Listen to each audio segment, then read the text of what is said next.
Olha só, hoje, direito penal, a gente encerrou a parte de ilicitude, começa tratando de culpabilidade, aliás, de ilicitude e culpabilidade, ok? Antes, nosso material trata a parte de crime impossível, artigo 17 do Código Penal, tá? Lembra-te, crime impossível não se pune a tentativa, tá? Você pode perceber que realmente o Código Penal ele traz em duas situações não se pune a tentativa. Por exemplo, na desistência voluntária, artigo 15, e no arrependimento eficaz, lá fala não se pune a tentativa.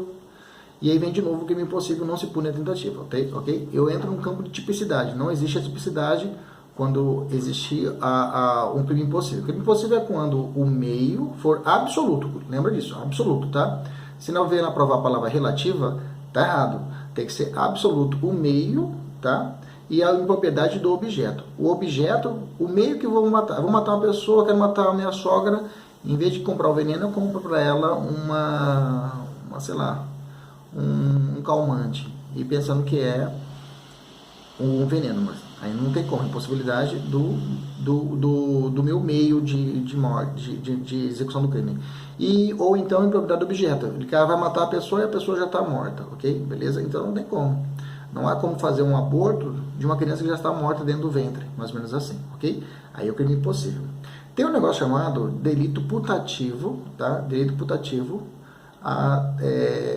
Tem uma questão de uma súmula 567 do STJ, recente súmula do STJ, eu coloquei em destaque ela, tá? Um sistema de vigilância realizado por monitoramento eletrônico não torna o crime impossível por si só. Ou seja, um ambiente todo monitorado, só por causa disso vai ser crime impossível? Não tem nada a ver, tá?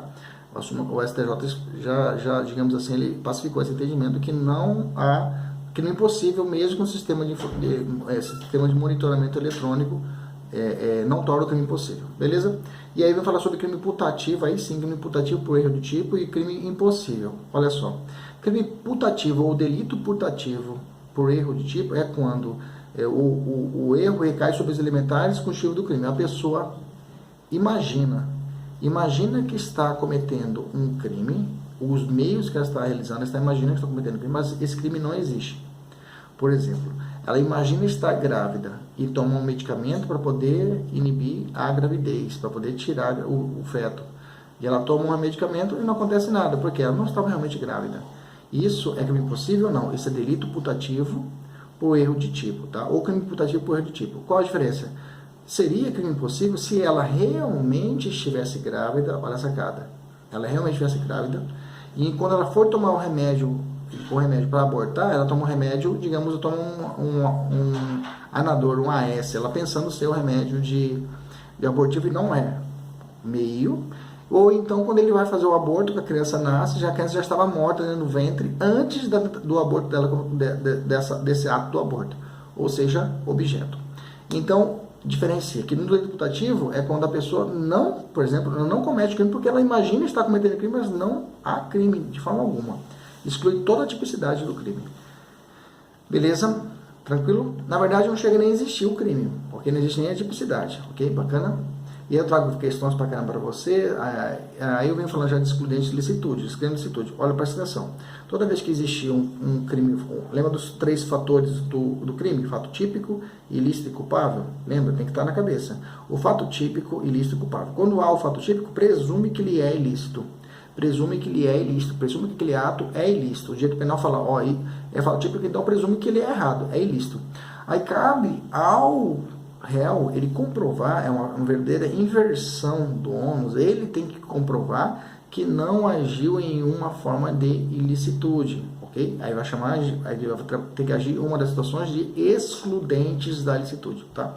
As excludentes, elas podem ser genéricas e específicas. As genéricas, elas estão estabelecidas lá no artigo 23 do Código Penal, tá? O artigo 23 do Código Penal, ela trata as genéricas, lá, o estado de necessidade, legítima defesa, estrito cumprimento do dever legal e exercício regular de um direito.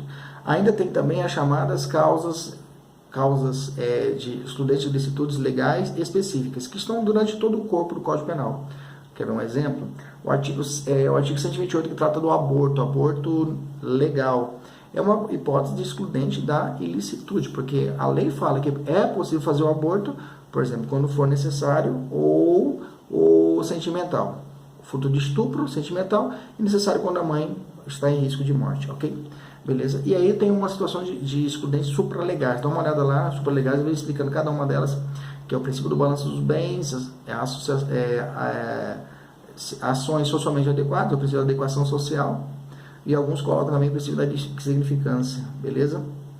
E aí eu tenho as excludentes legais genéricas, eu já falei para vocês essas quatro. Essas quatro também cabem às formas, são chamadas discriminantes putativas, tá? Que são equivalentes. O que são discriminantes putativas? São as situações excludentes de licitude, só que no imaginário da pessoa. A pessoa imagina estar agindo em estado de necessidade, mas não está. Ela não está sob risco. Ou então, alguém vem ameaçar de morte, e aí ele imagina que aquela pessoa vai agredi-la, ele vai e repele essa agressão injusta, mas só que não existe essa agressão injusta. A pessoa ameaça ele dentro de uma boate, quando ele vai sair fora, ele vê diante da pessoa aquele inimigo dele, parte para cima dele, e ele vê o inimigo colocando a mão na cintura, ele saca do seu revólver mais rápido que o inimigo e atira e mata o inimigo. Quando vai chegar, ele percebe que o inimigo estava mexendo no celular dele, entendeu? Nesse caso, mas no imaginário dele, ele pensou que ia ser atacado. Então, é a chamada legítima defesa putativa. Exclui a tipicidade para a regra, tá? Essa é a regra.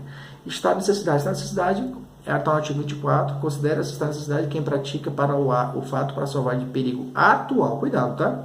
Atual. Não tem a palavra iminente. Cuidado. Lá no legítimo de defesa tem a palavra iminente. Aqui, perigo atual, que não provocou, tá? Por sua vontade, impedir por outro meio evitar direito próprio ou alheio. Quando fala direito próprio ou alheio, fala que é possível estar em necessidade. Perigo atual. Vamos imaginar situações.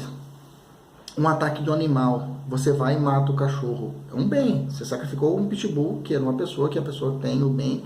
Ele cuida do cachorro, mas o cachorro partiu para cima do seu filho. Você vai, atira e mata o cachorro. Está na necessidade. O estado de necessidade você pode alegá-lo até contra animais, contra incapazes, contra tudo, ok? Porque você estava repugnando esse perigo atual. Então, nesse caso, pode existir o estado de necessidade contra animais, por exemplo, ok? Então, são ataques, na verdade, são dois bens legítimos. O animal é um bem legítimo e você, sua vida é um bem legítimo, ou do seu filho. O estado de necessidade pode ser próprio ou de terceiro. Quando você protege seu filho, é um estado de necessidade de terceiro.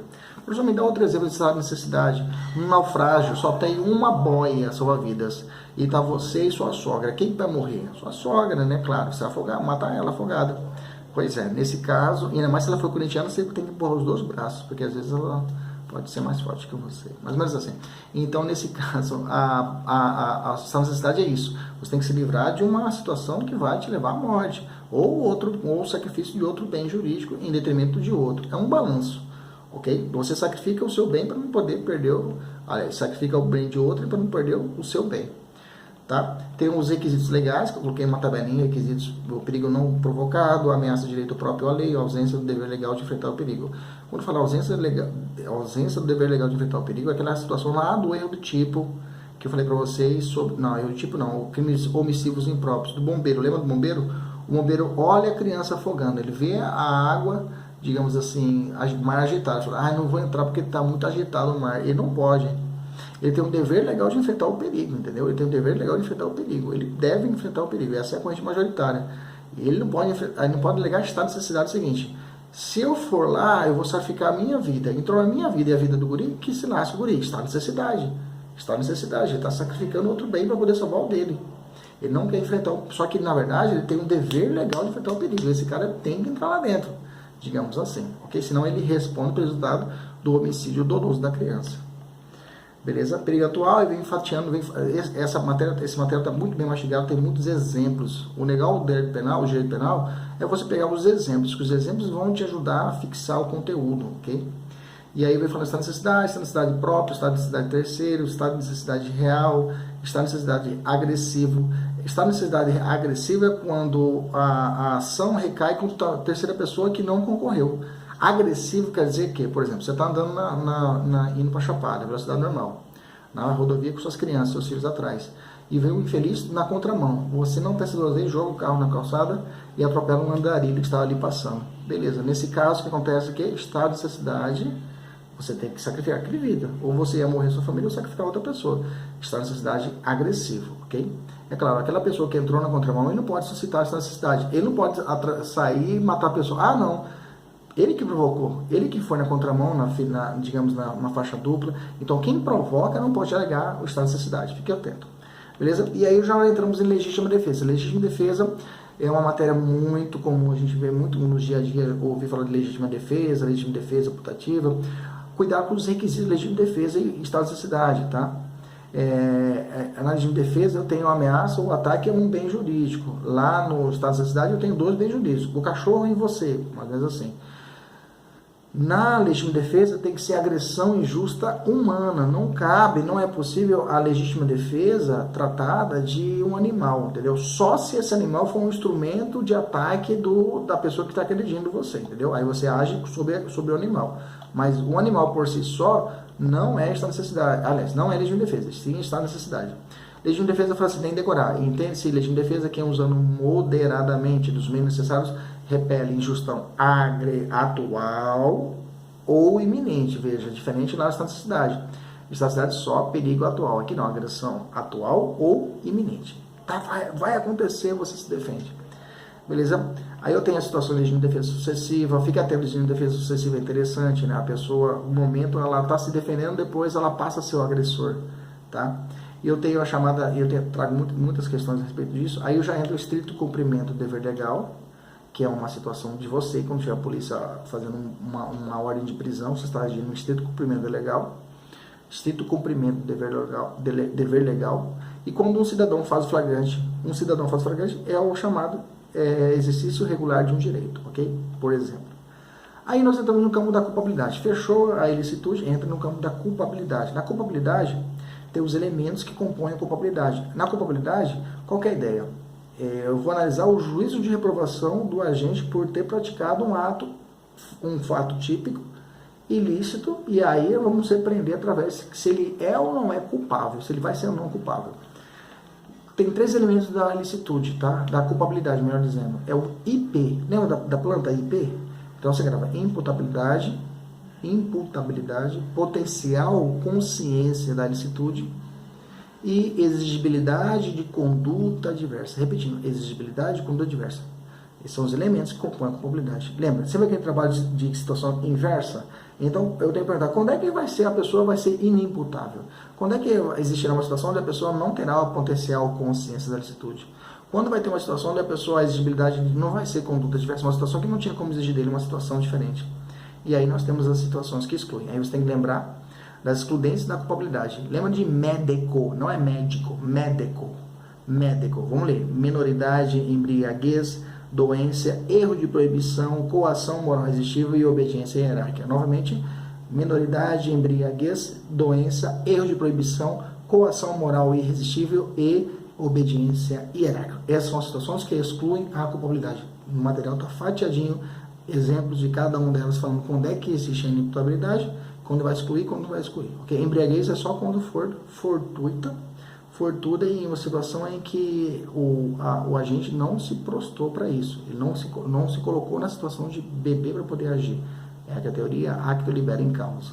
Ok? Falei demais? É isso aí, um abraço e até mais. Tchau, tchau.